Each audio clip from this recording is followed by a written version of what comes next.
Vous êtes venus à cet endroit, je suis en train de dire, la parole déclare, personne ne peut venir à Dieu si ce n'est Dieu même qui l'appelle. C'est ainsi que tout et chacun de vous, vous êtes venus parce que le Saint-Esprit a jeté un regard favorable sur vous. Et comme le regard du Saint-Esprit est sur vous, je suis en train de dire, recevez de sa gloire au nom de Jésus. Je suis en train de dire, si ton cœur est tourmenté, pourquoi que ce soit parce que tu veux faire quelque chose que tu n'arrives pas à faire, le Saint-Esprit dit, il marchera avec toi. Il va te conduire et tu verras sa gloire. Car ce que tu vas entreprendre dès demain, ça va se passer dans la paix du Saint-Esprit. Je suis en train d'élever le Saint-Esprit en vous. Que le Saint-Esprit marche avec vous dès demain en toutes choses. Il est là, il sommeille. Il sommeille en vous. Il est au-dedans de vous. Il attend que vous l'activez tout juste. Il attend que vous l'invitez. Et comme certaines personnes n'arrivent pas à l'inviter, je l'invite à votre place. Amen. Qu'il prenne autorité de toutes choses qui tracassera, qui va continuer à tracasser votre vie. Je dis que son temps aujourd'hui est fini. Amen. Je suis en train de dire, si tu avais peur de rentrer dans une grâce certaine, si tu avais peur de faire des choses, si tu crois que tu es incapable, le Saint-Esprit dit, aujourd'hui, je te donne la capacité. Reste la capacité, au nom de Jésus. Et que là où tu iras, si tu as peur des yeux des gens, des regards des autres, je rends toute pensée captive à l'obéissance à Christ. Amen. De telle sorte que les gens que tu ne connais pas, mais que tu vas côtoyer dès demain, les regards seront des regards de paix par rapport à toi. Amen. Parce que c'est Christ qui va marcher avec toi. Recevez cette paix au nom de Jésus. Merveilleux Seigneur. On va suivre la prédication par les frères et Anne. Merveilleux Seigneur. Gloire à Dieu. Bonjour, bonjour, Assemblée chrétienne. Emmanuel, comment ça va? Ça va, grâce à Dieu. Alors, j'essaie d'installer. Ok. Je suis très content de voir tout le monde. Aujourd'hui, on est le 18 septembre 2022. Ça veut dire qu'il y a 4 ans, le 18 septembre 2018, j'atterrissais à Montréal. Aujourd'hui, 4 ans plus tard, je suis revenu à Toulouse avec ma femme ici présente. C'est la grâce de Dieu. Alors, avant de commencer à partager la parole, j'aimerais remercier mes parents, qui sont mes parents biologiques et qui m'accompagnent toujours dans la foi. C'est très important en tant que parent d'emmener tes enfants à l'église. Même quand ton enfant boude un peu, emmène-le à l'église. La Bible dit que c'est dans l'enfance que l'enfant reçoit ce qu'il faut pour son adolescence et sa vie adulte. Amen, Parfois, en tant que parent, on néglige d'emmener ses enfants à l'église. Mais ton enfant à l'adolescence et à l'âge adulte va te causer des soucis que Dieu aurait pu t'éviter si dès le bas âge tu l'avais emmené. Est-ce que vous comprenez ce que je veux dire? La Bible dit, instruis l'enfant selon la voie qu'il doit suivre, pour que quand il grandisse, il ne s'en détourne pas. Amen. Emmener ton enfant à l'église, même quand il a 2 ans, même quand il a 3 ans, même quand il boude un peu en tant qu'adolescent, va t'épargner des jeûnes et prières quand il aura 20 ans. Amen. C'est ça les amis, il faut le savoir. Il faut le savoir. Si les enfants comprennent ce qu'on leur apprend à l'école, ils comprennent encore mieux la parole de Dieu. Amen. Parce que ce n'est pas le maître de l'école qui a créé ton enfant, mais c'est Dieu. C'est ça. Alors, emmenez vos enfants à l'église, les amis. C'est très important. Alors, comme je disais, je voulais remercier mes parents. J'aimerais aussi remercier mon pasteur du Canada, pasteur Fofi. C'est lui qui me prend en charge depuis 2018 maintenant, en plus de mes parents. Alors, sur ce, on va passer au message que Dieu m'a inspiré pour ce matin. Je l'ai appelé « Manifeste ta foi par ta voix ». Alors, pour ceux qui aiment prendre des notes, vous pouvez noter « Manifeste ta foi par ta voix ». Alors, dans la Bible, on a des définitions de la foi que tous les chrétiens connaissent, qu'on récite par cœur. La foi est une ferme assurance des choses qu'on espère, une démonstration de celles qu'on ne voit pas. Hein? Tout le monde connaît ce verset de Hébreux 1. Mais la foi, essentiellement la foi, qu'est-ce que c'est? La foi, comment ça se déclenche?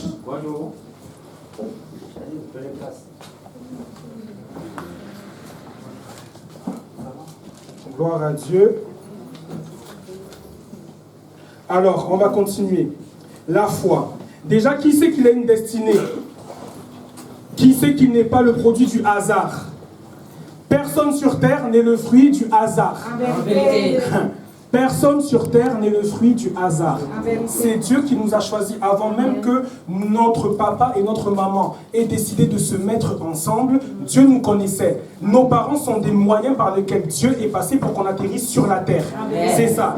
Mais nous avons une destinée. Personne n'est sur terre par hasard. Même si on t'a dit que tu étais un enfant indésiré, ça c'est le diagnostic des hommes. Indésiré des hommes, mais désiré de Dieu. C'est ça. Tu n'es pas sur terre par hasard. Tu n'es pas sur terre uniquement pour naître, travailler, avoir des enfants, se marier, préparer ta retraite, et puis après au bout de 70, 75 ans, tu commences à avoir des courbatures, 80 ans pour les plus robustes, tu pars dans l'éternité. Non. Avant que tu partes au ciel, quand tu as accepté Jésus, Dieu veut que sur la terre, tu vives une bonne vie. Amen. Dieu n'a créé personne pour la souffrance.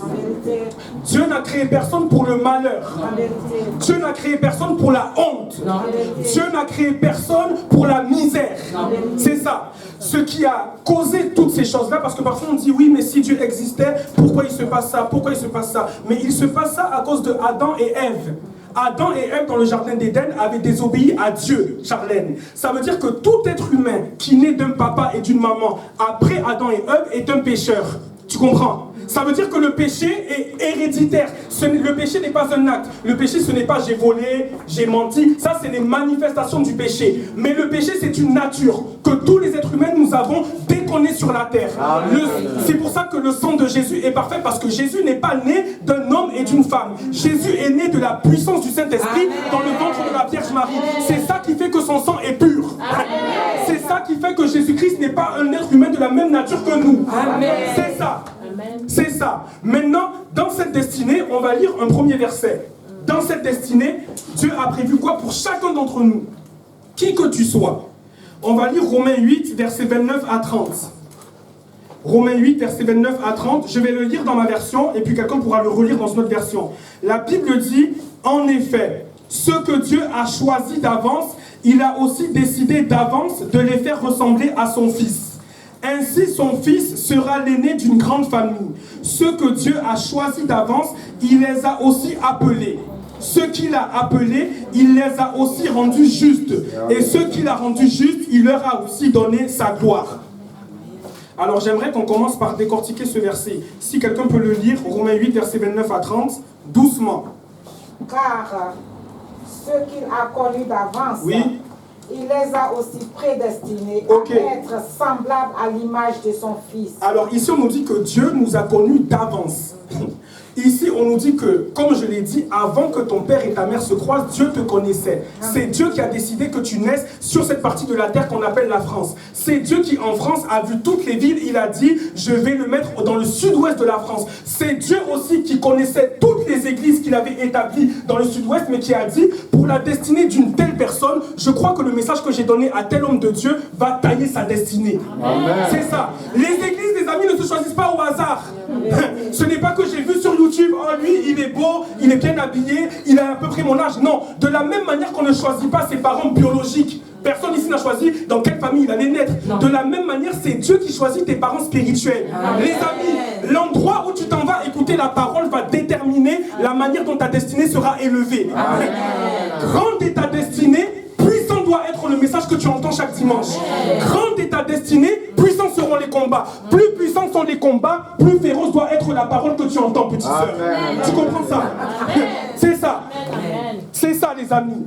Alors, tu peux continuer, maman. Dieu nous a choisis d'avance, il nous connaissait. Ensuite, afin que son Fils fût le premier-né entre plusieurs frères. Oh, Jésus-Christ, le Fils de Dieu, est ton grand frère. Amen. C'est ça que la Bible dit. Amen. Dieu nous a choisis, il nous a prédestinés à ressembler à son Fils Jésus-Christ. Ça veut dire que Dieu ne veut pas que Jésus-Christ soit un prototype unique. Amen. Dieu veut qu'il y ait beaucoup de petits Jésus partout dans le monde.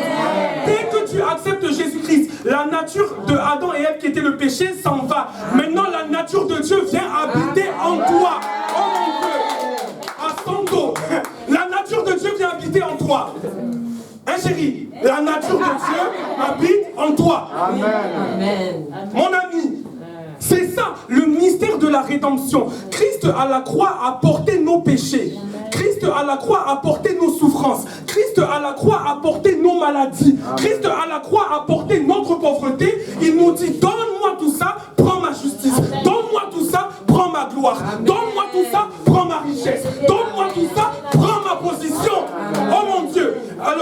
a dit quoi? Ça continue. Et ceux qu'il a prédestinés, Ceux qu'il a prédestinés, il les a aussi appelés. il les a aussi appelés. L'homme de Dieu vient de parler de l'appel. Personne ici n'est là par hasard, que personne ne nous mente. Déjà, quand tu t'es réveillé le matin, c'est la grâce de Dieu. D'autres se sont endormis hier, aujourd'hui ils ont été déclarés morts. Même dans leur lit.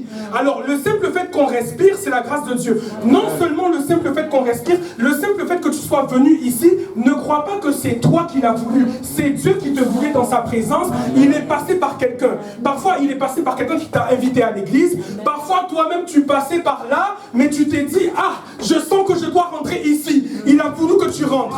C'est ça. Parfois, c'est parce que tu es tellement dans la souffrance et que tu as tout essayé. Tu dis, ah, laisse-moi aller à l'église, peut-être que j'aurai ma solution. Mais Dieu connaît tout ça. Il ne nous juge pas. Peu importe le moyen par lequel tu es venu ici, Dieu va te rencontrer ce matin. Ah, Santo, la Bible dit que c'est lui qui nous a appelés. Ce n'est pas nous qui l'avons choisi. Ce n'est pas nous qui avons décidé. Parce que tout ce qu'on fait, c'est Dieu qui met en nous le désir. C'est Dieu qui met en nous la volonté. C'est Dieu qui a mis en toi la volonté de venir écouter la parole ce matin. Et comme tu as payé le prix de te réveiller très tôt, pendant que d'autres sont en train de regarder téléfoot, Dieu ne va pas te laisser comme ça.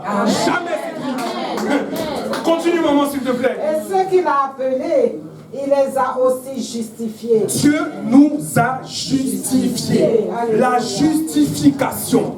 La justification, Marielle. La justification, c'est quoi? La Bible dit que Dieu a fait devenir Christ péché, afin que nous, en Jésus-Christ, nous devenions la justice de Dieu. Christ n'est pas devenu pécheur comme nous autres, parce que Christ n'a jamais péché. Christ est devenu carrément, grande sœur, le péché. Ça veut dire qu'à la croix, Christ était ce qui dégoûte le plus Dieu le Père. Parce que Dieu le Père, il déteste le péché, mais il aime le pécheur. Amen. Dieu le Père déteste le péché, c'est la chose qui le fâche. Il a déjà détruit des villes dans l'Ancien Testament avant qu'il y ait la grâce à cause du péché. Mais il aime tellement l'être humain qu'il a dit non, non, non, non, non, je ne peux pas le laisser comme ça. Christ à la croix est parti à notre place. En fait, ce que Christ a subi à la croix, c'était moi et toi qui devaient le subir. Ce que Christ a subi à la croix quand on était en train de le frapper, on était en train de l'humilier. Les gens qui étaient en train de le taper, c'était les gens que lui avait créés.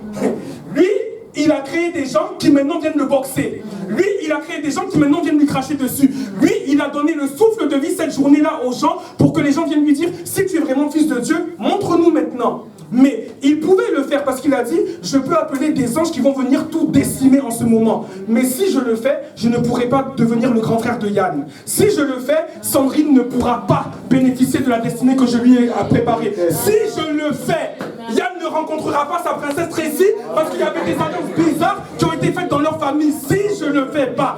Donc il est parti à la croix pour nous, la justification. Maintenant, quand tu acceptes Jésus, quand tu dis oui à Jésus, c'est un don gratuit qu'il te donne.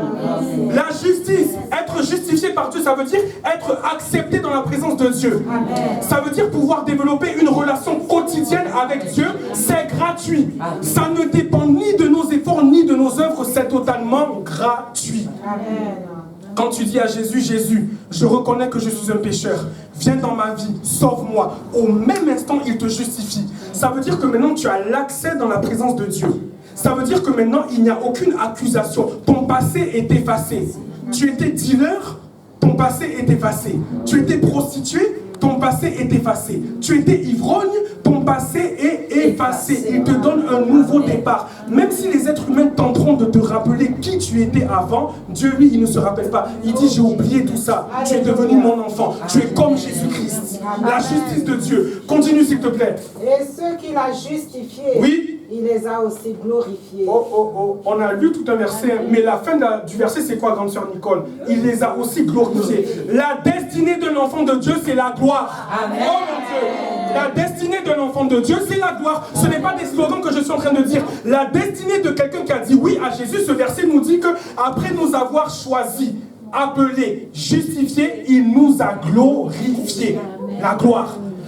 Dieu n'a créé personne pour la honte. Non. Quand Dieu te sauve, il ne te sauve pas pour la honte. Non. Quand Dieu te sauve, il ne te sauve pas pour la misère. Non. Quand Dieu te sauve, il ne te sauve pas pour que tu sois à la charge des gens. Non. Dieu fait de toi une source de bénédiction. Ça veut dire que les gens vont venir vers toi pour pouvoir recevoir des conseils. Les gens vont venir vers toi pour pouvoir pouvoir recevoir parfois de l'argent. Les gens vont venir vers toi pour pouvoir recevoir la paix que tu as. C'est ça.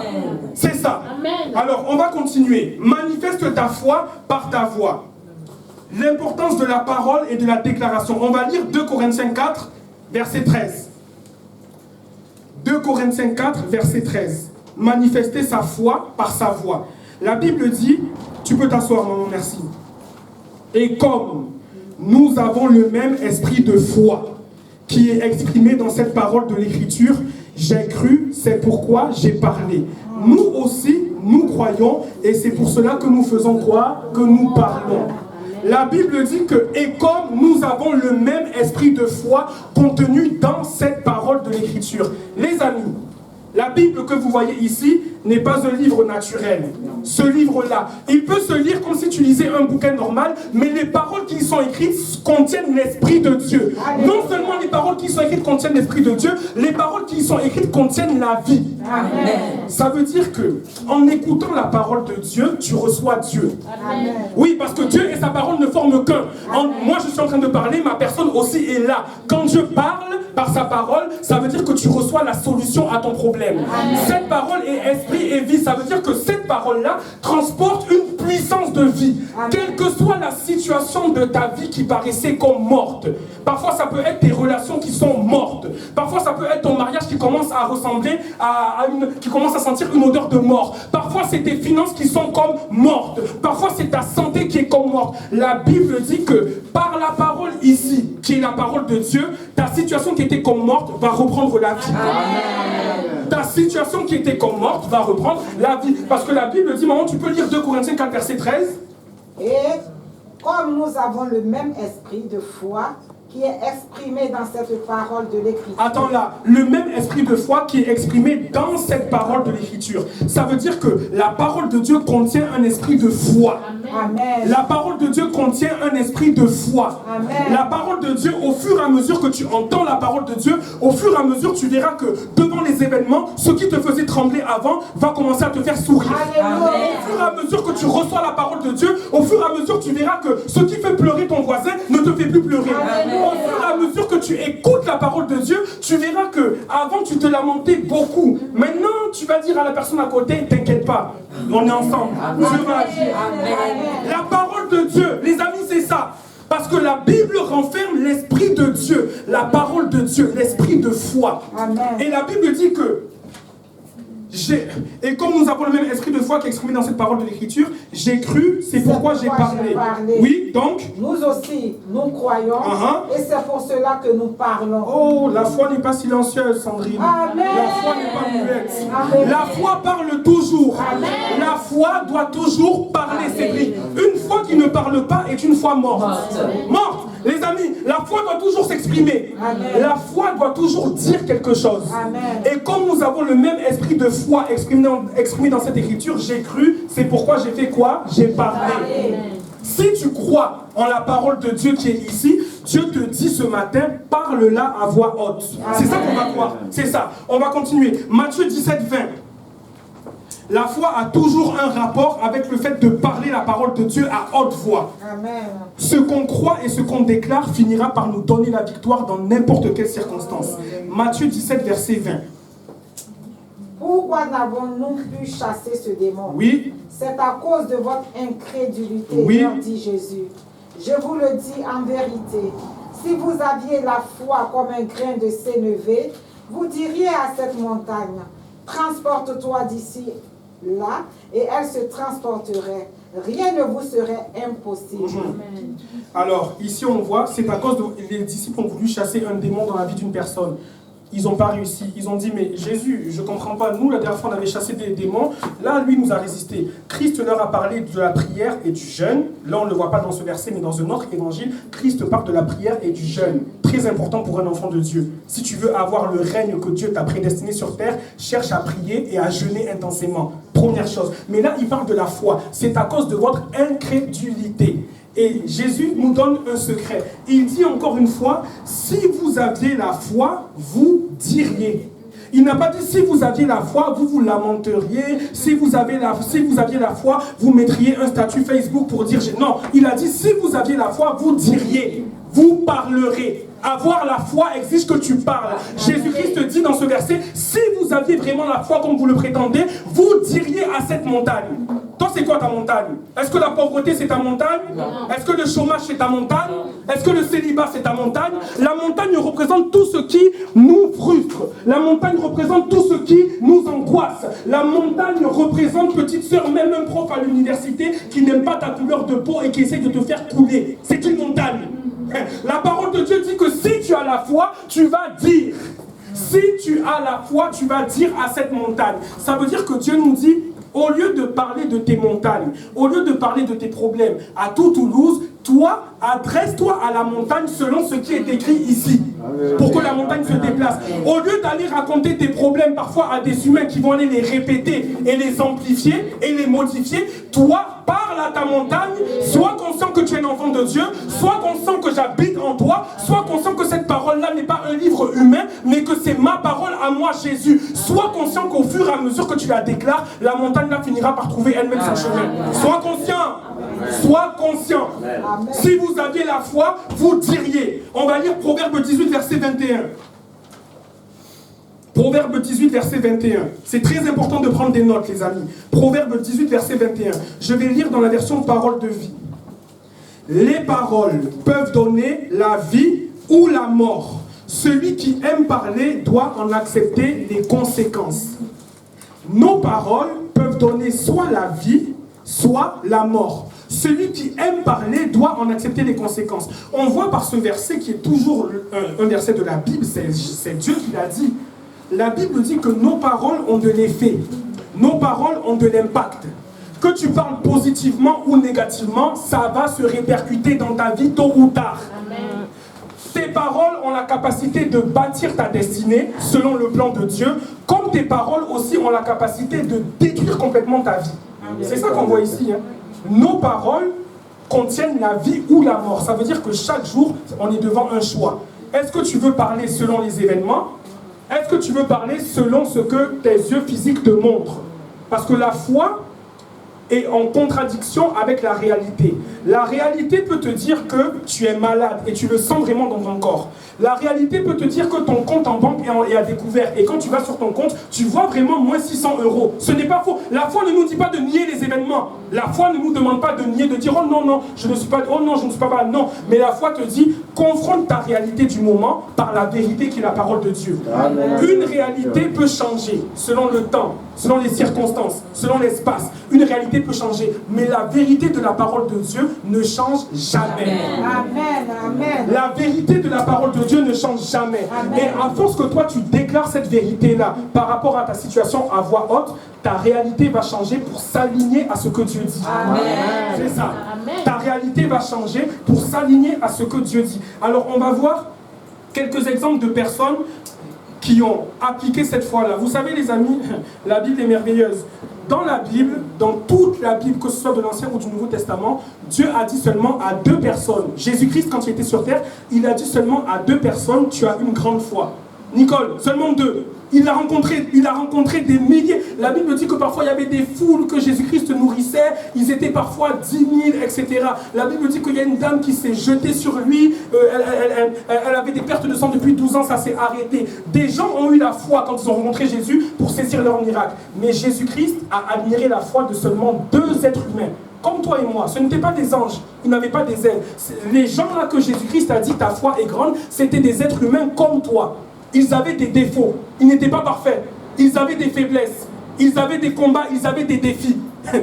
Ils n'étaient pas des anges qui ne pêchent jamais. Mais Jésus leur dit, ta foi est grande. Alors premièrement, on va voir la femme dont la fille était possédée.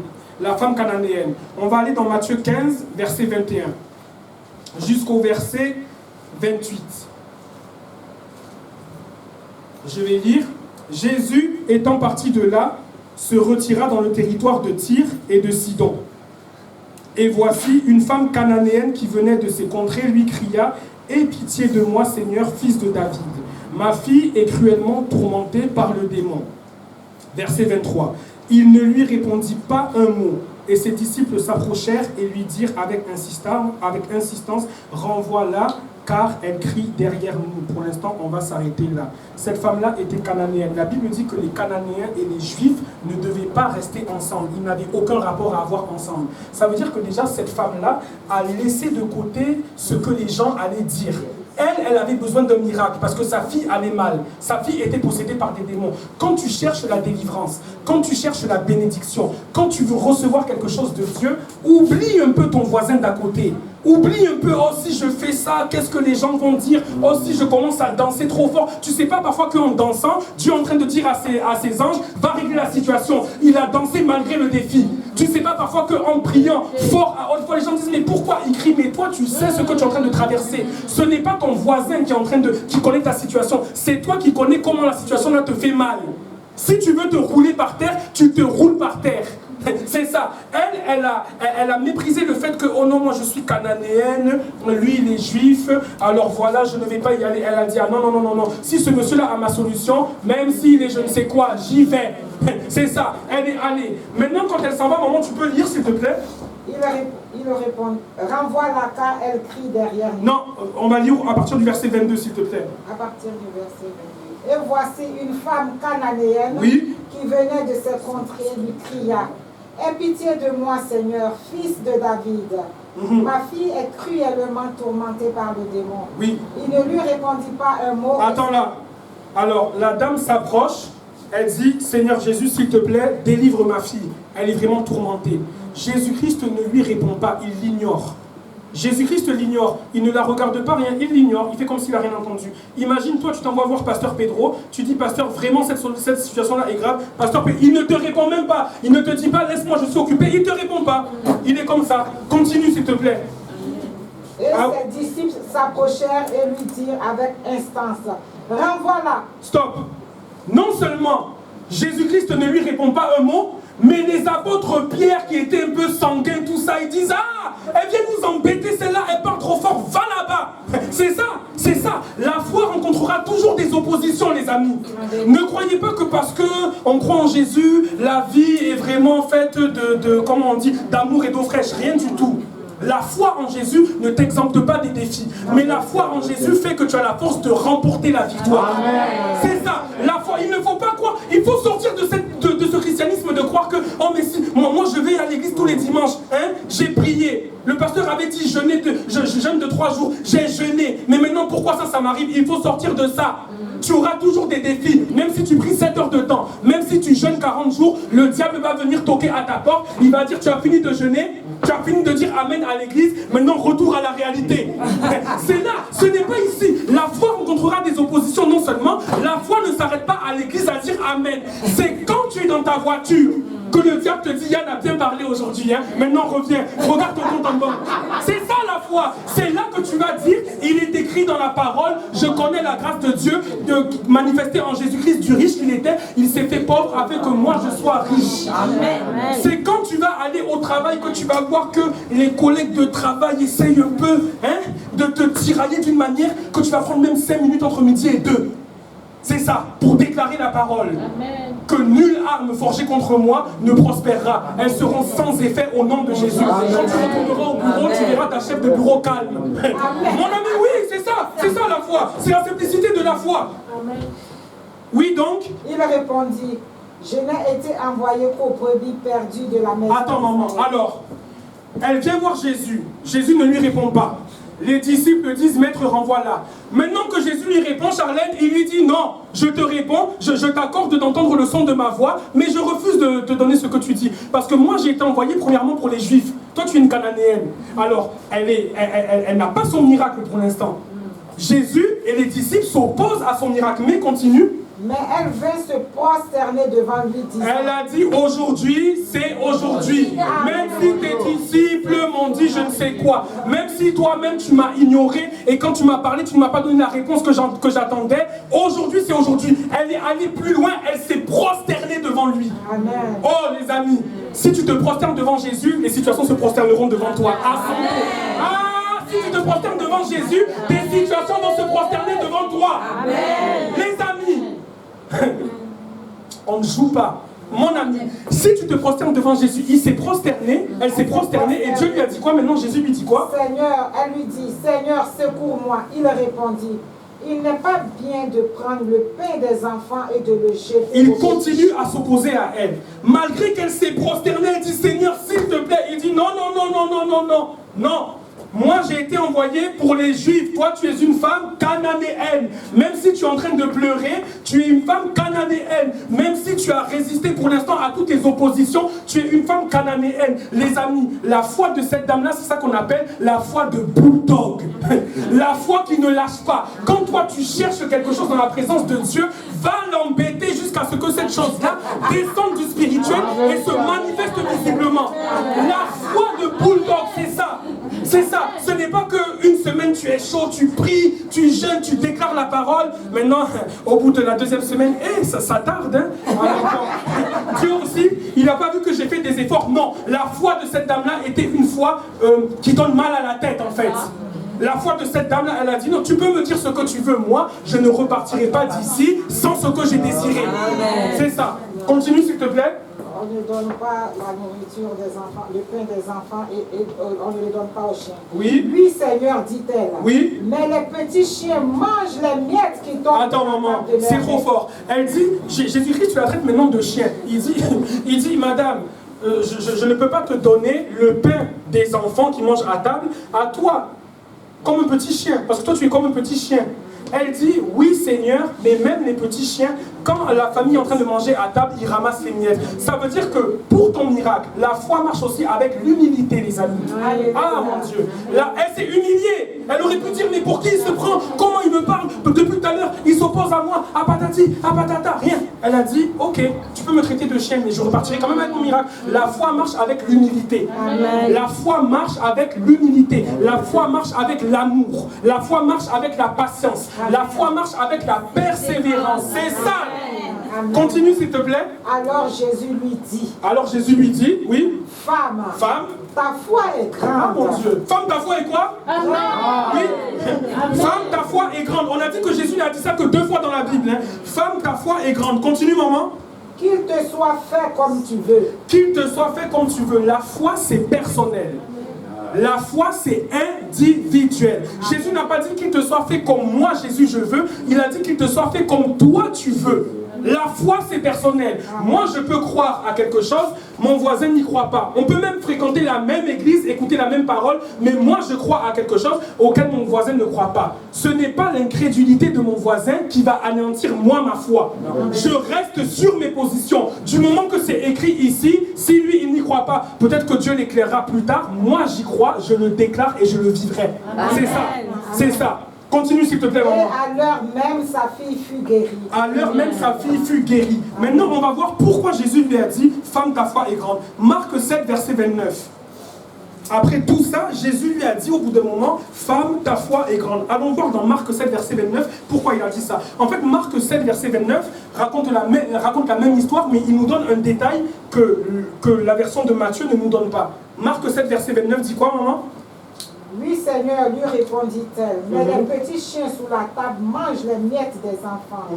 Alors il lui dit, à cause de cette parole, va, le démon est sorti de ta fille. À cause de cette parole. Jésus-Christ lui a dit que ta foi est grande dans Matthieu. Maintenant, on voit dans Marc qu'il lui dit sa foi est grande. Pourquoi? À cause de ce qu'elle a dit. On a dit qu'on parle de manifester sa foi par sa voix. À cause de cette parole, la situation de ta fille qui était comme morte reprend vie. À cause de cette parole. C'est à cause de la parole que la dame a dit que Jésus a dit non, femme, ta foi est grande, je ne peux pas te le refuser. C'est ça. On va voir un autre exemple. Le centenier romain, c'est la deuxième personne à qui Jésus-Christ a dit ta foi est grande. Luc 7, à partir du verset 2 jusqu'au verset 9. Cette femme-là, c'était la première personne à qui Jésus-Christ a dit ta foi est grande. Le centenier, c'est la deuxième personne de toute la Bible à laquelle Jésus a dit ta foi est grande. Luc 7, verset 2 jusqu'au verset 9. Un centenier avait un serviteur auquel il était très attaché et qui se trouvait malade sur le point de mourir. Oui. Ayant entendu parler de Jésus, il lui envoya quelques anciens des Juifs pour le prier de venir guérir son serviteur. Attends, maman. Un centenier avait un serviteur auquel il était très attaché et qui se trouvait malade sur le point de mourir. Ayant entendu parler de Jésus, le centenier là a entendu parler de Jésus. Les amis, quand toi tu es sauvé, que tu as découvert le trésor qu'on appelle Jésus, comment tu peux te permettre de fermer ta bouche et de ne pas inviter les gens à le découvrir lui aussi? Parce que si le centenier là n'avait pas entendu parler de Jésus, son serviteur allait mourir malade sur le lit. La Bible dit, ayant entendu parler de Jésus. Ça veut dire que quelqu'un, Charlène, connaissait déjà Jésus. Le centenier est venu dire, ah, mon serviteur que j'aime beaucoup à la maison, il est malade. La personne qui avait déjà une relation avec Jésus a dit, non, ça c'est petit. Je connais un gars là de 30 ans. Il s'appelle Jésus. Va le voir, il va régler ta situation. Ça veut dire que la personne là n'a pas eu honte de dire à ses voisins. La personne là n'a pas eu honte de dire à ses copains au primaire, de dire à ses copains à l'université, de dire à ses copains au collège, viens à l'église, je t'invite. Viens à l'église, je t'invite. Jésus peut te faire du bien, même dans ta jeunesse. Viens à l'église, je t'invite. Jésus peut te faire du bien, même dans ta santé. Viens à l'église, je t'invite. Jésus peut te faire du bien, même dans tes finances. Viens à l'église, je t'invite. Jésus peut te faire du bien, même dans ton foyer. Viens à l'église, je t'invite.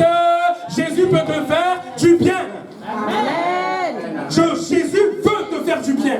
Alors, continue s'il te plaît, maman. Ils arrivèrent auprès de Jésus. Ils arrivèrent auprès de Jésus. Et lui adressèrent d'instantes supplications. Disant. Il mérite que tu lui accordes cela. Ce serviteur-là mérite que tu lui accordes cela. Pourquoi? Car il aime notre nation. Oui. Et c'est lui qui a bâti notre synagogue. Stop. Le serviteur est malade. Les gens de la maison du centenier viennent dire à Jésus, il mérite que tu le guérisses. Pourquoi? Parce qu'il aime notre peuple et qu'il a bâti la synagogue. Les amis, quand on nous dit de servir Dieu, ce n'est pas de la blague. C'est pour ton bien. Ça veut dire que ce monsieur-là avait construit le temple. Ce monsieur-là entretenait la maison de Dieu. Il a bâti la synagogue. C'est ça que la Bible dit. Ce monsieur-là travaillait dans la maison de Dieu. Non seulement il était sauvé, il sait qu'il est justifié par le sang de Jésus, il sait qu'il est devenu un enfant de Dieu, mais il cherche à ce que le royaume de Dieu s'élargisse. Il cherche à ce que le royaume de Dieu prenne de l'ampleur. Il cherche à ce que les autres soient sauvés. Il cherche à ce que les personnes avec qui il a grandi rencontrent la même personne que lui il a rencontrée. Et il cherche. Et au jour du malheur, ça a parlé pour lui. Au jour du défi, c'est ce que tu fais pour Dieu avec un bon cœur qui parlera pour toi. Au jour du défi, c'est ce que tu fais pour Dieu qui va parler pour toi. Mais si toi tu es juste un habitué du temple, tu vois là, tu viens le dimanche, tu t'assois et tu reçois la parole et puis tu repars lundi, mardi, mercredi, jeudi, vendredi, samedi, dimanche encore je viens. Non, ça c'est au début, oui ça peut, mais après cherche à servir Dieu. Cherche à servir Dieu. Cherche à faire du bien à quelqu'un en lui présentant Jésus. Amen. Continue s'il te plaît, maman. Jésus étant allé avec eux, oui, n'était guère éloigné de la maison quand le centenier envoya des amis pour lui dire, oui, Seigneur, ne prends pas tant de peine, oui, car je ne suis pas digne que tu entres sous mon toit. Un instant, Jésus a dit, je vais venir guérir ton serviteur malade. Jésus est en train de marcher, la Bible dit qu'il n'était même pas loin de la maison.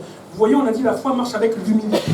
Le centenier a dit, Seigneur, non, je sais que toi tu es le fils de Dieu, tu n'es pas un être humain normal. Un être humain normal ne peut pas faire ce que tu fais. Moi je suis trop indigne pour recevoir une telle personnalité dans ma maison. Mais... je ne suis pas digne que tu entres sous mon toit. Oui. C'est aussi pour cela que je ne me suis pas cru digne d'aller en personne vers toi. Mais dis un mot et mon serviteur sera guéri. Oh mon Dieu. Car moi qui suis soumis à des supérieurs, oh mon Dieu, oui, j'ai des soldats sous mes ordres. Oui. Et je dis à l'un va, et il va. À l'autre viens, et il vient. Et à mon serviteur, fais cela, et il le fait. Le monsieur là, un centenier, c'est quelqu'un qui a 100 personnes sous sa responsabilité. Il connaît la puissance de la parole. Il dit à Jésus, non, non, non, non, non. Non, non, non. Tu n'as pas besoin de m'imposer les mains. C'est ça. Si on transfère dans notre époque 2022, la personne là a compris que Christ, la parole de Dieu, est plus puissante que la parole de ton prophète qui est parfois au Sénégal. Hein? Parce que oui, maintenant c'est ça l'ennemi de nouveau. Il envoie de l'argent à un prophète qui est dans son pays d'origine pour jeûner pour lui, pour aller à la montagne. Mais lui-même ne prend pas le temps d'aller chercher la présence de Dieu. Lui-même ne prend pas le temps d'aller lire qu'est-ce que Dieu dit à propos de la situation qui m'embête. Lui-même ne prend pas le temps. Mais ce centenier-là a dit non, non, non, non, non, Jésus, pas besoin d'artifice. Vous savez, la foi, le surnaturel n'est pas toujours spectaculaire. Le surnaturel n'est pas toujours spectaculaire. Le surnaturel de Dieu peut venir calmement, mais c'est en train de se faire. Le surnaturel de Dieu peut venir doucement, mais ça rentre. C'est ça, c'est ça. Le surnaturel n'est pas toujours crier, sauter, imposer les mains, tomber, rien. Parfois c'est de la comédie. Parfois la personne que tu vois tomber là, il s'est préparé depuis chez lui. Hein? Il remonte, il serre bien sa ceinture, il regarde derrière s'il n'y a pas de chaise, et puis il se jette. Non, c'est ça les églises, c'est ça. Mais la foi, la foi ne dépend pas de quelqu'un. Dieu a mis quelqu'un Dieu a mis quelqu'un responsable de toi, c'est le pasteur Pedro. Oui, on ne dit pas ça, parce qu'il faut de l'ordre dans la maison de Dieu. Mais tu dois apprendre à bâtir ta propre relation avec toi, avec Dieu, ta foi. C'est ça.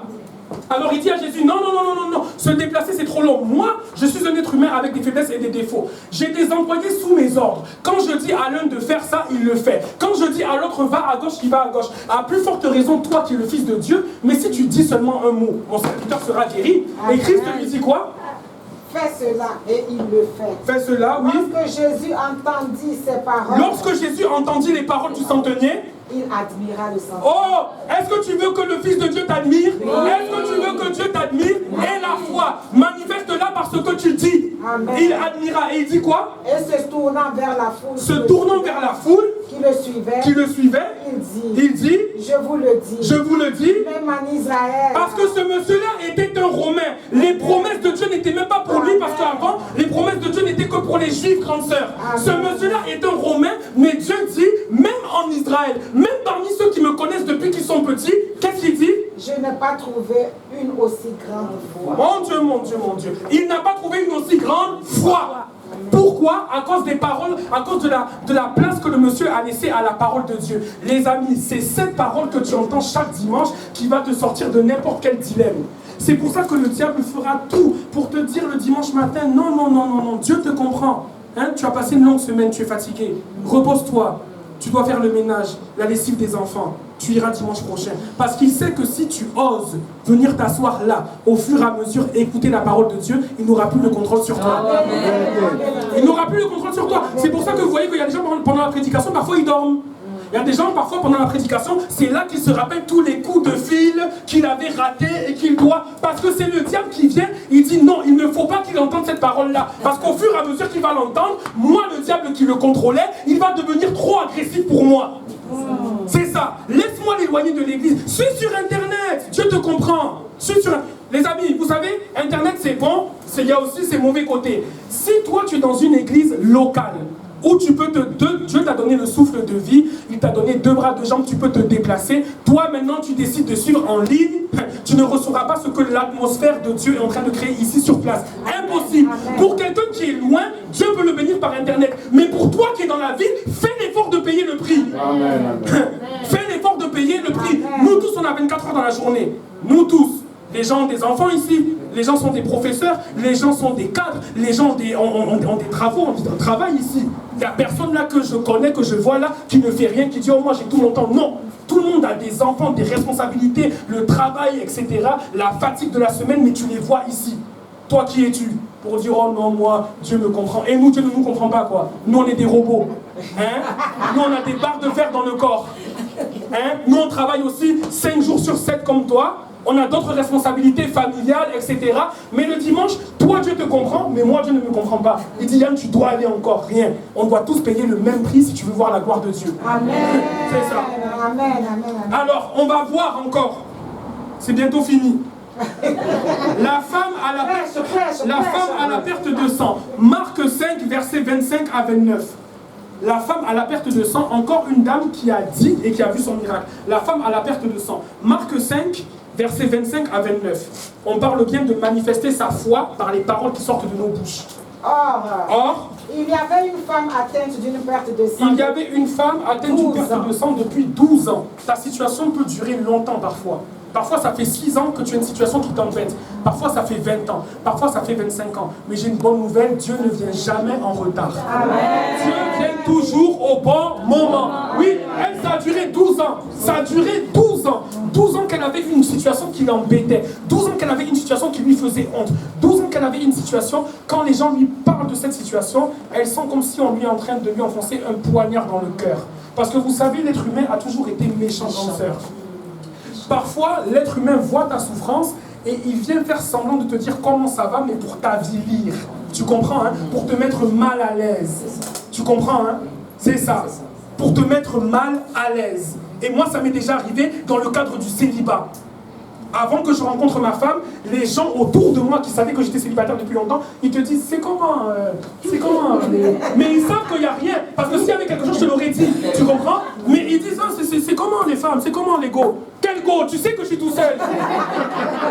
Tu me le dis pour m'avilir, tu me le dis pour me montrer que toi tu es une go et que moi je n'en ai pas. Tu comprends? Tu me le dis pour montrer que toi maintenant tu as le permis et que moi je suis toujours en bus. Hein? C'est comment? Quand est-ce que tu passes le permis? Allez, il faut. Mais tu me le dis pour me montrer que moi je l'ai. Tu comprends ce que je veux te dire, Diana? Ne laisse pas les gens t'avilir par les paroles qui sortent de leur bouche. Donc elle, depuis 12 ans, oui. Elle avait beaucoup souffert. Elle a beaucoup souffert. En 12 ans, elle a beaucoup souffert. Je ne sais pas si c'est dans cette version, mais dans l'autre, ils disent qu'elle a même dépensé son argent chez les médecins. Elle avait beaucoup souffert entre les mains de plusieurs médecins. Oh. Elle avait dépensé tout ce qu'elle possédait. Attends là, une situation qui a duré depuis 12 ans, vous voyez que la pauvreté n'est pas de Dieu. Elle a dépensé tout ce qu'elle possédait. Parfois, toi, dans ta situation, tu es parti voir le marabout. Parfois, toi, dans ta situation, tu es parti voir le féticheur. Parfois, toi, dans ta situation, tu es parti voir ceux qui disent la bonne aventure, qui lisent les cartes. Parfois, dans ta situation, tu étais tellement désespéré, tu ne l'as pas fait avec un mauvais fond. Tu l'as fait pour vraiment trouver la liberté. Mais ça n'a pas marché. La liberté que Jésus donne est gratuite. Amen. Les amis, la liberté que Jésus donne est gratuite. Oui, continue. Elle avait dépensé tout ce qu'elle possédait. Elle a dépensé, donc non seulement elle est malade dans son corps physique, maintenant le diable ne la laisse pas, il vient rajouter la pauvreté, Charlène. Oui. Et elle n'avait éprouvé aucun soulagement. Tout ce qu'elle a fait là, ça n'a rien changé à sa situation. La première année et la dernière année, la situation était la même. Ça n'a pas bougé d'un poil malgré tous les efforts qu'elle a fait. Mais là, elle va croiser la route de quelqu'un. Jésus est son nom. Oui. Mais était allée plutôt en empirant. Ça s'est même empiré. Ça veut dire qu'au début, c'est encore supportable. À la fin, ça devient désespérant. Tu veux te suicider. Au début, c'était encore supportable. À la fin, tu tombes en dépression. C'est ça. Ah oui, c'est ça. Ayant entendu parler de Jésus. Encore une fois, le centenier avait entendu parler de Jésus. Hein. Oui. Maintenant, la femme là qui cherche la solution, encore une fois, elle a entendu parler de Jésus. Ça veut dire que quelqu'un lui a dit, je connais la solution à ton problème. Jésus est capable. Même si les médecins, même si le marabout, même si le féticheur, même si le vaudou n'a pas marché, viens essayer ma solution. Jésus est capable. Elle a entendu parler de Jésus. Ensuite, elle vint dans la foule par derrière. Elle est venue dans la foule par derrière. Et toucha son vêtement. Et toucha son vêtement. Car elle disait. Ah, c'est là que ça nous intéresse. On parle de manifester sa foi par sa voix. La dame là disait. Elle est venue toucher Jésus parce qu'elle disait. Qu'est-ce qu'elle disait? Si je puis seulement toucher ses vêtements. Oh mon Dieu, oui. Je serai guéri. La dame là disait, Cédric, si je peux seulement toucher le vêtement de l'homme qu'on appelle Jésus, je serai guéri. Elle le déclarait. Si je peux seulement toucher son vêtement, je serai guéri. Si je peux seulement toucher son vêtement, je serai guéri. Si je peux seulement toucher son vêtement, je serai guéri. Et ce qu'elle déclarait a fini par s'accomplir. Au même instant qu'elle a touché, la perte de sang s'arrêta. La perte de sang s'arrêta. Et elle sentit dans son corps qu'elle était guérie. Elle sentit dans son corps qu'elle était guérie de son mal. Elle a dit, si je peux le toucher. Elle a dit, si je peux le toucher. Elle a dit, si je peux le toucher. Non seulement elle a déclaré, ne t'arrête pas à déclarer la parole de Dieu. Agis. Ah! Agis. Mets un pas de foi. Passe à l'action. Au fur et à mesure que tu mets des pas selon la parole de Dieu, tu vas voir que les situations vont se décanter. Si elle avait seulement dit, si je touche sa robe, si je touche sa robe, mais qu'elle n'avait pas osé aller toucher la robe, elle n'allait pas guérir. Non seulement elle a déclaré, mais elle a aussi fait quelque chose. Elle a déclaré et elle a agi. La foi marche avec l'action. La foi sans action est une foi morte. La première action, c'est déclarer. La deuxième action, c'est agir en fonction de ce que tu parles. C'est ça. Tu cherches un emploi, tu déclares la parole de Dieu, que Christ a dit que le précieux trésor d'un homme, c'est son activité. Hein? Mais toi, tu te lèves à midi et ton CV est mal fait. Et tu crois qu'on va te prendre. Et quand on ne te prend nulle part, tu accuses Satan le diable. Et là, il dit, mais même dans ce cas-là, il m'accuse à moi, mais c'est lui qui n'a pas fait son CV. Oui, la foi n'est pas de la magie. La foi marche avec l'action, la déclaration et l'action. Tu cherches quelque chose, trouve ce que Dieu dit à propos de ta situation, déclare-le contre vents et marées, déclare-le et agis. Tu verras ton miracle. Continue s'il te plaît. Jésus connut aussitôt en lui-même qu'une force était sortie de lui. Attends maman, c'est trop fort. La dame, elle a été guérie. La Bible dit qu'elle a senti en elle-même qu'elle était guérie. Non seulement elle a senti, Jésus aussi a senti. Ça veut dire que les gens autour de toi vont remarquer que tu as changé. Amen. Non seulement toi, tu vas voir que ta vie a pris une autre vitesse, mais même les gens autour de toi vont commencer à dire, mais oh, on le connaît. On le connaît. En principe, il n'est pas comme ça. Comment ça se fait que lui, il prospère? Comment ça se fait que lui, il est toujours dans la joie? Comment ça se fait que lui, tout ce qu'il fait, on dirait que ça réussit? C'est ça. Elle a remarqué que sa vie changeait. Jésus aussi a vu que ça a changé. C'est différent. Amen. Et se retournant au milieu de la foule. Et se retournant au milieu de la foule. Il dit. Qui m'a touché? Qui m'a touché? Qui a touché mes vêtements? Qui a touché mes vêtements? Ses disciples lui dirent. Ses disciples lui dirent. Tu vois la foule qui te presse. Tu vois la foule qui te presse. Tu vois tous ceux qui viennent à l'église. Hein? Tu vois tous ceux qui viennent à l'église, on est tous ici ensemble chaque dimanche, mais comment une telle personne, elle, on dirait que sa vie ne fait que avancer? Comment une telle personne, elle, on dirait que sa vie ne fait que prospérer? Mais parce que cette personne-là ne parle pas le même langage que toi. On peut entendre la même parole, mais ce n'est pas tout le monde qui la met en pratique. Il faut parler la parole de Dieu, les amis. Parle la parole de Dieu. Même quand les événements essayent de te faire parler négativement, dis je refuse de parler selon ce que mes yeux voient. Je refuse de parler selon les circonstances, mais moi je m'appuie sur ce qui est écrit. C'est ça. On va lire encore. On va lire encore. Nombre 13, verset 1. Là, on a vu 3 exemples de gens qui ont mis leur foi en action et qui ont reçu leur miracle. Là, maintenant, on va voir un exemple de gens qui ont mis leur foi en action, mais dans l'autre sens, du mauvais sens, et qui, au lieu de recevoir ce que Dieu leur avait promis, n'ont rien reçu du tout. Tout ça à cause de quoi? De leurs paroles. Nombre 13, verset 1, s'il te plaît. L'Éternel parla à Moïse. L'Éternel parla à Moïse et dit. Envoie des hommes pour explorer le pays de Canaan que je donne. Oui. Aux enfants d'Israël. Oui. Tu enverras un homme de chacune des tribus de leur père. Oui. Tous seront des principaux d'entre eux. Stop. L'Éternel parle au leader. Il parle à Moïse. Il dit, Moïse, je vous ai fait sortir d'Égypte. Je vous ai promis de vous envoyer dans un pays où vous allez être bénis, mais alors bénis. Envoie seulement des hommes explorer ce pays-là. Vous allez voir comment ce pays-là fonctionne. Vous allez voir comment est-ce que vous allez les attaquer. Mais la victoire est déjà certaine. C'est juste une formalité. Envoie des hommes. Ça veut dire que Dieu leur avait déjà donné Canaan. Ils avaient juste à aller posséder. C'est ça. Eux maintenant, ils sont allés posséder. Ils sont allés vérifier comment était le pays que Dieu leur a déjà promis pendant 40 jours.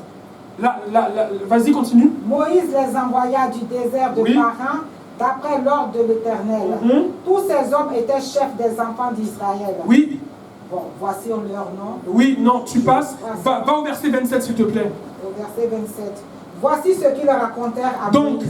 là, ils sont revenus de 40 jours où ils sont partis explorer le pays que Dieu a déjà dit au verset 1, je vous le donne. Maintenant, ils viennent faire le rapport aux leaders. Qu'est-ce qu'ils disent? Nous sommes allés dans le pays où tu nous as envoyés. Nous sommes allés dans ce pays, comme tu nous as dit. À la vérité, c'est un pays où coule le lait et le c'est un bon pays. Hein? Et voici des fruits. Oui, attends. C'est un bon pays. Ils n'ont pas nié que c'était pas bon. Ils ont dit c'est un bon pays.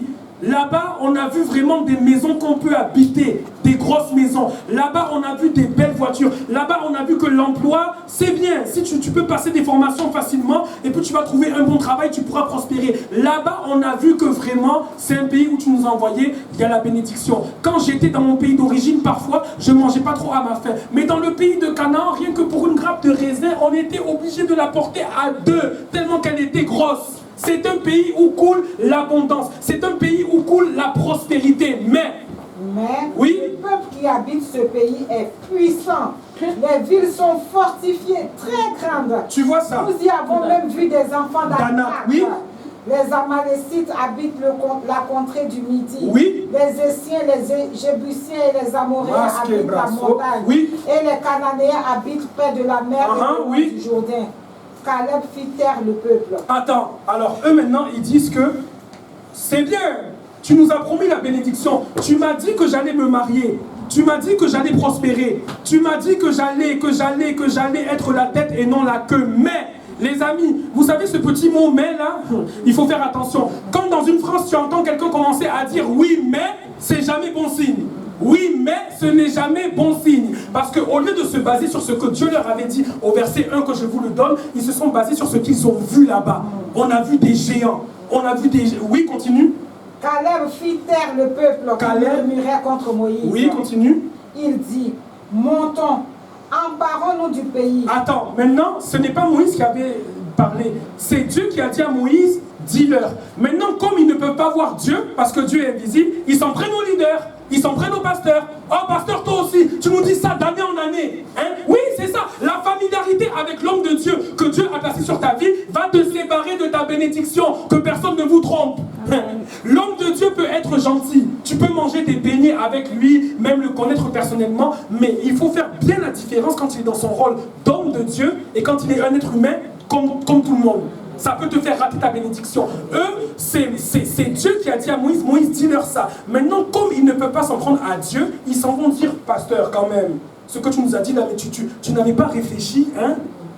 T'es fou, quoi. On le connaît, il prêche tout le temps comme ça. Oui, il va encore dire la même chose. On connaît, il nous a déjà prêché ça. Tu t'habitues, tu deviens familier. Et au final, la bénédiction qui devait t'attraper te fuit. Dieu a dit honorer mes serviteurs, les prophètes. On ne dit pas d'adorer l'homme de Dieu. C'est que Jésus qu'on adore. Mais on te dit respecte-le, honore-le. Sache que lui, quand tu dors, parfois lui il ne dort pas, il est en train de prier pour ta situation. C'est ça que vous ne savez pas. Parfois nous on est en train de ronfler, l'homme de Dieu est en train de souffrir à notre place. Parce que la Bible dit que si le berger est frappé, le troupeau va se disperser. Ça veut dire que lui, c'est lui d'abord qui est visé par l'ennemi. Parce que l'ennemi sait que s'il arrive à abattre la foi de pasteur Pedro, tout cela là, ils vont finir par disparaître. C'est ça. Et même là où on est le produit de sa foi à lui. C'est lui qui a répondu à l'appel de Dieu. Oui, il ne faut pas l'ignorer les amis. C'est lui qui a répondu à l'appel de Dieu. Ça veut dire que là on est assis, c'est le produit de sa foi à lui. Il a eu foi que Dieu l'appelait. Il a eu foi que des gens allaient être sauvés dans la ville de Toulouse. C'est pour ça qu'aujourd'hui on nous voit comme ça. Et qu'on nous verra encore plus nombreux au nom de Jésus. Continue s'il te plaît maman. Il dit. Oui. Caleb dit. Montons. Emparons-nous. Ah, ça c'est la conquête. La foi marche avec un esprit de conquérant. La foi marche avec un esprit de risqué. Risque. Démarre ton business. Risque. Démarrer ton business, ça peut être un risque. Dieu te dit, ose. Compte sur ma présence, ose démarrer. Même si d'autres personnes sont déjà dans le même domaine d'affaires que toi, à cause de ma présence, tu vas distinguer. Ose. Tu cherches à te marier, mais ose. Mets-toi belle. Tu es un homme, mets-toi beau. À bord de la fille. Ose. Risque. Si elle te dit non, ça fait quoi? Est-ce que ça sera marqué sur ton front? Hein? Je sais, ça va être marqué sur le front. Non? Ah bon? Ça va pas être marqué sur le front? Ça va pas être marqué sur le front? Ose. Risque. Caleb, tous les gens disent non, n'y allons pas, etc. Caleb dit non, allons-y, emparons-nous. Continue. Nous y serons vainqueurs. Nous y serons vainqueurs. Ça, c'est le langage de la foi. Nous y serons vainqueurs. Même s'il y a des géants, même s'il y a des oppositions, je vais aller, je vais gagner. Oui. Mais les hommes qui y étaient allés avec lui dirent. Nous ne pouvons pas monter contre ce peuple. Oui. Car il est plus fort que nous. Il est plus fort que nous. Et ils décrièrent devant les enfants d'Israël. Non. Oui, ils décrièrent devant les enfants d'Israël le pays qu'ils avaient exploré. Oui. Ils dirent, le pays que nous avons parcouru pour l'explorer est un pays qui dévore ses habitants. Oui. Tous ceux que nous y avons vus sont des hommes d'une haute taille. Et nous y avons vu des géants, enfants d'Anak, de la race des géants. Oui. Nous étions à nos yeux et aux leurs comme des sauterelles. Stop, arrête là. Tu vois? Ils disent, tous ceux que nous avons vus là-bas sont des géants, ils vont nous détruire. Alors que Dieu leur a dit, allez-y, je vais vous donner la victoire. Mais la chose vraiment qui m'attriste avec eux, c'est que quelqu'un peut avoir une mauvaise opinion de toi. On ne peut pas empêcher les gens de passer ce qu'ils veulent de nous. Mais eux, ils disent carrément de eux-mêmes, nous étions à leurs yeux et aux nôtres comme des sauterelles. Eux-mêmes, ils se voient comme des misérables. Eux-mêmes, ils se voient comme des moins que rien. La manière dont tu te vois doit être chronométrée par ce que Dieu dit. Dieu dit que tu es une merveilleuse créature. Amen. Dieu dit que tu es la tête et non la queue. C'est ça. Eux, ils se voient eux-mêmes moins que rien. Oh, moi, dans tous les cas, je fais jamais rien de bon, je suis un bon à rien, je suis nul. Eux-mêmes, ils se voient comme ça. Comment l'ennemi peut avoir peur de toi? Toi-même, tu n'as pas confiance en ce que Dieu dit de toi. L'ennemi ne peut pas avoir peur de toi. Hein? Alors, on va aller dans la conclusion, c'est dans Nombre 14. Nombre 14, verset 28. Donc là, il y a eu un débat. Il n'y a que Josué et Caleb qui ont dit, allons-y, on va y arriver. Tous les autres étaient en train de dire, non, non, on n'y va pas, ils vont nous abattre. Nombre 14, verset 28, s'il te plaît. Je suis vivant, dit l'Éternel. Ah, là, c'est Dieu qui parle maintenant. Il a dit, vas-y, continue. Je vous ferai ainsi que vous avez parlé à mes oreilles. Top. Dieu dit ici, moi, Dieu, je suis vivant. Quand vous étiez en train de parler là, même dans ta chambre, même dans ta voiture, même au travail, même à l'église, moi, Dieu, j'ai des oreilles. Si je t'ai donné des oreilles qui fonctionnent, à plus forte raison, moi, le créateur des oreilles, mes oreilles fonctionnent très bien. Il leur dit quoi? Je suis vivant, dit l'Éternel. Oui, la deuxième partie. Je vous ferai ainsi que vous avez parlé à mes oreilles. Attends, ça c'est fort. Dieu va te faire comme il a entendu que tu as parlé dans ses oreilles. Dans une autre version, ça dit, voici ce que moi, le Seigneur, je déclare.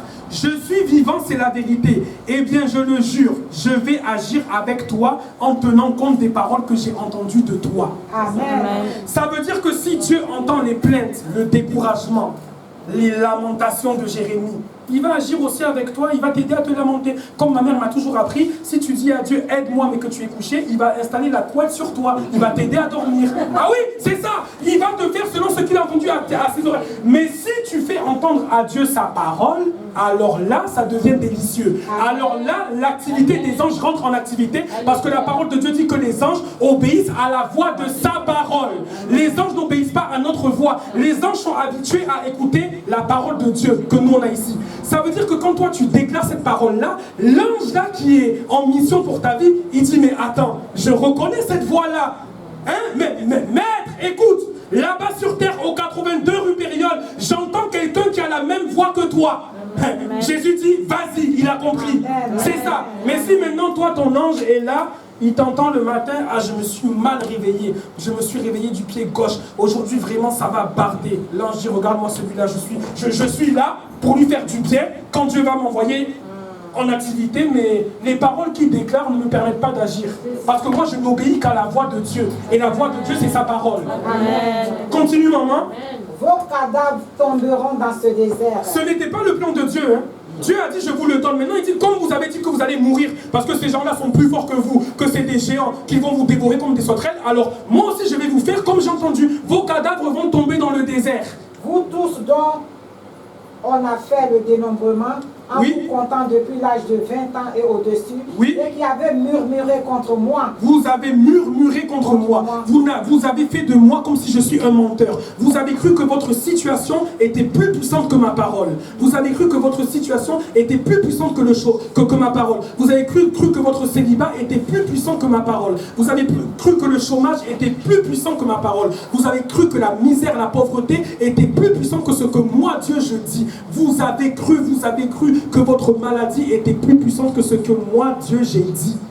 Alors je vais vous faire comme vous avez cru. Oui. Vous n'entrerez point dans le pays que Vous j'avais n'allez pas y juré entrer. de vous faire habiter, Oui. excepté Caleb. Excepté Caleb, vous vous rappelez Caleb qui disait allons-y, emparons-nous, on sera vainqueurs. Caleb et Josué avaient un esprit différent. Est-ce que ça le dit maman? Excepté Caleb, fils de Jephuné, et Josué, fils de Nun, et vos petits-enfants dont vous avez dit, ils deviendront une proie, je les y ferai entrer et ils connaîtront le pays que vous avez dédaigné. Stop. Caleb et Josué, la Bible dit dans un verset que Caleb avait un esprit différent. Cet esprit différent, c'est l'esprit de foi qu'on a vu au début.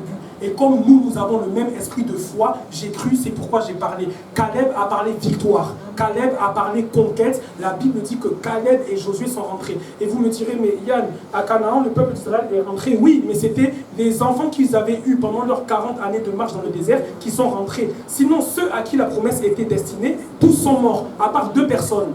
Et ce peuple-là était 3 500 000 Cédric. Le peuple qui est sorti d'Égypte était un peuple de 3 500 000 personnes. Aucun n'est rentré si ce n'est 2. À cause de quoi? À cause de leurs paroles. Les amis, on va se lever. On va se lever. Lève-toi comme un soldat, on va se lever. Tu vas annuler toute parole que tu avais prononcée. toute parole de malédiction. Parfois, ce n'est pas ta tante qui est la sorcière de la famille qui bloque ta vie. Parfois, c'est toi-même qui as bloqué ta vie à cause des paroles qui sortaient de ta bouche. Parfois, ce n'est pas ton oncle que oui, oh mon oncle est sorcier, il a caché mon embryon dans le village, rien. Parfois, c'est tes paroles qui t'ont lié. Mais la Bible dit que tu peux annuler ces paroles-là. Prie. Dis j'annule, j'annule au nom de Jésus toute parole de malédiction que j'avais prononcée sur ma vie. J'annule au nom de Jésus toute parole de malédiction que j'avais prononcée sur ma vie. J'annule au nom de Jésus toute parole de pauvreté que j'avais prononcée sur ma vie. J'annule au nom de Jésus toute parole d'échec que j'avais prononcée sur ma vie. Je refuse de manger le fruit des paroles négatives que j'avais prononcées quand j'ignorais que c'était fort. J'annule, j'annule, j'annule. J'annule, j'annule au nom de Jésus toute parole de pauvreté que j'avais prononcée et que j'avais lié ma vie. Je les annule au nom de Jésus. Amen, amen, amen. Amen, amen, amen. Répète avec moi au nom de Jésus. Je décrète et je déclare que je suis béni. Je ne suis pas un moins que rien. Je suis un plus que vainqueur. Satan le diable, écoute-moi. Je ne t'appartiens plus. Le sang de Jésus me place au-dessus de toi. Quitte ma vie. Au nom de Jésus. Je suis béni. Amen. On peut s'asseoir dans la présence de Dieu. On peut s'asseoir dans la présence de Dieu. Je vais demander à tout le monde, toute l'assemblée de fermer les yeux. Je vais demander à toute l'assemblée de fermer les yeux. Je veux voir aucun œil ouvert. Je veux voir tous les yeux fermés. Amen. Il faut respecter la présence de Dieu. Amen. On ne glorifie pas un être humain ici, on glorifie Jésus. Amen. Il faut le respecter. Je vais demander à quiconque en ce lieu veut dire oui à Jésus. Tu as entendu ce message, tu te dis, j'aimerais vivre cette vie-là dont il me parle. Dieu est là, il frappe à la porte de ton cœur. Il te dit juste, dis-moi oui. Accepte-moi dans ta vie. Je désire te faire du bien. Je désire te libérer. Je désire te restaurer. Je désire te donner ce que les êtres humains ne t'ont pas donné. Parfois, les êtres humains t'ont rejeté, mais moi, Dieu, je t'ai choisi. Tu es précieux, tu es précieuse à mes yeux. Tous ceux qui veulent dire oui à Jésus, tous ceux qui veulent devenir des enfants de Dieu, levez la main s'il vous plaît. Ne regarde ni à ton voisin, ni à quoi. Tous ceux qui veulent devenir des enfants de Dieu aujourd'hui, levez la main. Gloire à Dieu. Vous allez tous répéter cette prière avec moi. Seigneur Jésus, viens dans mon cœur.